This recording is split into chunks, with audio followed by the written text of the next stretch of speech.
Hey everyone, this is Pause or Repeat. Here we figure out whether a game is really worth your time and money. Today's game is Elden Ring's expansion titled Shadow of the Erdtree. It's been 2 years since Elden Ring first came out, and in that year, the game won Game of the Year, so expectations are high with this expansion. But does Shadow of the Erdtree deliver on the hype? Let's get into the gameplay and find out.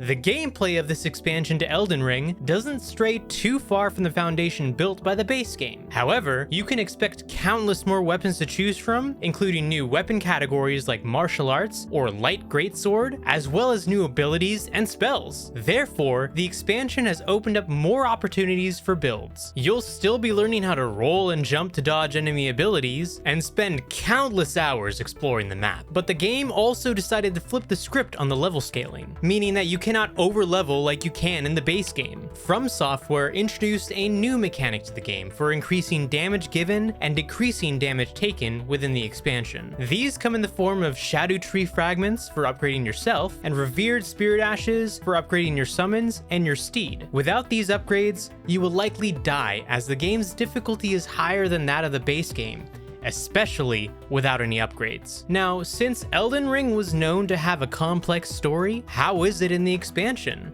Shadow of the Erdtree doesn't attempt to change the ending of the base game, but instead builds upon the lore. Specifically, the expansion focuses on Miquella, one of the characters often mentioned in the base game, but rarely seen outside of a small appearance. Miquella is the son of Queen Marika the Eternal, Marika being the one who shattered the Elden Ring into the Great Runes far prior to the start of the game. Miquella has gone to the Land of Shadow in search of something, and we've in turn followed his path there. After the fight with Mohg, Lord of Blood, you are given the option to transport to the Land of Shadow and pursue Miquella. What will the Tarnished find out? But now the question still stands. Pause or repeat? Alright, it's finally time we talk about this, and do I really have to say more? It's still Elden Ring. It's just more of Elden Ring, which was Game of the Year when it came out. And you know what? A lot of people, I've been saying, want this to be Game of the Year again. Even though it's just an expansion. What do you think about that, Chris? You know, that's kind of crazy. I was actually going to save that for later on, but since you are actually going to bring that right up at the top, you know, that is wild. I was definitely reading a lot of those kind of style of reviews online. You know, a lot of people were definitely thinking, wow, could this be like the first time ever that a DLC expansion could rise from the ashes and definitely showcase something that's never been seen before at, you know, the Game Awards, which is being nominated in the Game Awards as a DLC. I don't know if I'm quite there yet, but it, you know, for $40, it definitely does feel like a full-on scale complete game. That's for damn sure. You know, I thought I was prepared, you know, playing it back 2 years ago, but absolutely not. Maybe I needed to put in a DVD or a VHS cassette of Dodgeball as well. Dip, duck, dive, and dodge. Holy cow, this game is such a pain in the ass. I don't know about you, HenricK. I felt like I was about to commit some controller homicide. You know, this game definitely wants to make you shatter your devices. And, you know, if you're playing on a PC, that gets kind of expensive. So if you're going to smash anything, what do you smash first, HenricK? Is it the keyboard or is it the mouse? I don't know. Because my PS5 controller gets a little... Yeah, because my PS5 controller is a little expensive, and I'm trying to maintain control. Okay. But I got to say, you know, the DLC expansion, it doesn't really necessarily reinvent the wheel, but it's like that fun-sized version of that same addictive experience. You know, you got that perfect sundae, and they're adding sprinkles on it. And yeah, you know, from the outside, it's like, oh, are they really adding anything else? But it's like, dude, I'm telling you, it's oh so tasty. You're definitely going to want to jump into the expansion. How you been feeling about, you know, any of these new bosses and enemies so far? Oh, well, the enemies, they're really interesting, the designs they decided to do with them. And they're also, a lot of the even base enemies are pretty hard. I will say, really hard compared to that the enemies in the base game. That first dude you come across in the field will mess up your day, like completely just destroy you if you let him. As for the bosses, though, the bosses actually I had a great time playing against them. I know some people were kind of a little bit disappointed about the last boss. I'm not going to spoil it for the people who haven't gotten there. Gosh, I want to spoil it so badly, but I won't say it either. Some people have said From Software, maybe you were a little bit lazy with this one, but At the same time, it's Man, not the same you fight. kind of gave a hint of a So spoiler. maybe, but you'll have to piece that one together. That's true. Uh, That's true. I think though they took a lot of the criticism that people had with the base game, especially when it comes to like the storytelling, because a lot of it is kind of very cryptic in the base game. You have to go and search for a lot of these notes and then read the notes, and for a lot of gamers, they don't necessarily want to do that. Whereas in this game's expansion, they actually made it a little bit easier to understand, even without going out of your way to search for these notes to tell you the lore of the game.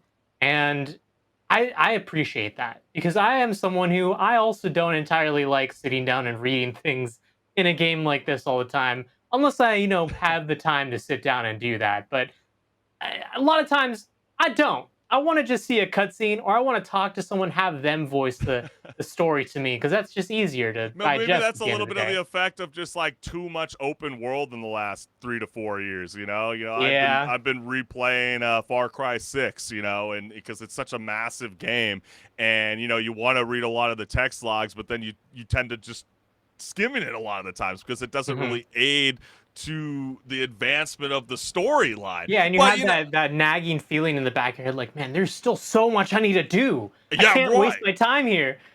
But even this game though alone too, and you were talking about that first boss and how sometimes that's kind of a pain in the ass, and I would kind of recommend people to kind of steer away from that first guy and kind of explore some of these other escape routes, so to speak, Yeah. because you're gonna keep dying and dying and dying. But I don't know, at times though, it felt like the world design got caught in a tumbleweed, especially kind of similar to like Shadow of the Colossus. That was a game that was like celebrated, especially for like Elden Ring, with all these like giant slaying experience, but sometimes it did work out in the end. Sometimes, like I know you didn't really like reading a lot of these text logs, but sometimes some of these beautiful environments that tend to be on the south end of the map kind of seemed a little bland at times, but maybe that was to kind of force you to discover and travel to kind of find some of those fragments that you were kind of earlier talking about. But I do feel like it's pretty remarkable to see the reception for this DLC expansions, considering how you need to Yeah. complete the campaign mode just to be able Well, to enter the end game DLC.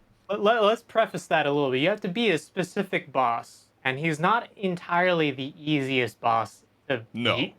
You could technically do him pretty early if you know the pathway to get to him, but majority of players, especially on their first playthrough, they're gonna beat him later in the game. That's for But sure. this is And like not if the you go on the first. Steam, sorry, if you go on the Steam achievements, you'll only see that about 40% of the people who've beaten that boss have actually beaten him. So that means that only 40% of the people actually have access to the But DLC. So those 40% that of is people remarkable that but there's those such a reception. Right, but because they even also monitor, at least only on Steam, though, they've been reporting that Yeah, 80% is yeah. retention rate. 80% of retention rate out of those 40% of gamers that are currently playing this DLC expansion. That is really, really remarkable. And I know some people kind of have a little bit of grief about this. They're like, man, I kind of don't like the idea of an end game DLC. Well, this is not the first time this has ever happened before. Anybody that remembers Bloodborne, the old Hmm. Hunters expansion, had that very similar aesthetic when it came to their DLC experience. So they're like Elden Ring didn't reinvent the wheel. But what I will say is whether or not you should sprint towards Shadow's Keep, kind of like HenricK's suggesting, taking on the first boss, that's completely up to you. But I do like the idea that there's a whole new power scaling system that kind of helps you play by your own rule book, because let's face it, do you really want to go around into battle feeling like, I don't know, a sloth on a caffeine detox? The answer is no. So you're definitely going to be wanting to run around grabbing some of those Erdtree fragments to trade in at the sites of grace. It definitely brings up your current character's damage and resistance. And I also know there's revered spirit ash blessings as well. That's all throughout the map. So don't just go directly after the bosses. Feel free to roam Just all across the new DLC. a little side note about the name. I know it's like it's old English. It's like technically shadow is what it is, not scadu, but so many people have been calling it scadu because that's what it looks like. It And does. I it's keep. gotten to the point where that it's like people are even just calling it just skibbity tree toilets. Uh, it's like what? But hey, Okay, fair that, enough. that And that but just I do shows how appreciate. much that shows how much people are just having fun playing and, making memes about this game. And I'm gonna still see Absolutely. that for the next few months, probably. Yeah, no, that's so true. And I think, I'm all for this idea of creating this separate power scaling system because it's like a lifeline when you're stumbling through the Shadow Realm or when you're getting your ass kicked so badly by these DLC bosses. You're going to thank From Software for coming up with this idea to even further increase your level experience within your own character. I think that's a major plus, but, it seems like I think the gamers can tell just by watching. This is a definite thing that I feel like you're gonna want to repeat, and it's Mhm. not one of those things where like what I mean by a repeat too is it's that you're gonna walk away from this game like maybe like 2 or 4 years later on, and you're gonna want to replay this game and this DLC all over again. I mean, put it this way: today is the 4-year anniversary of Ghost of Tsushima. I would absolutely today pick up that game and play Square One. Just like I would bet money people would easily go back and play this DLC expansion again. So I'm going to say it's a repeat. What about you, HenricK?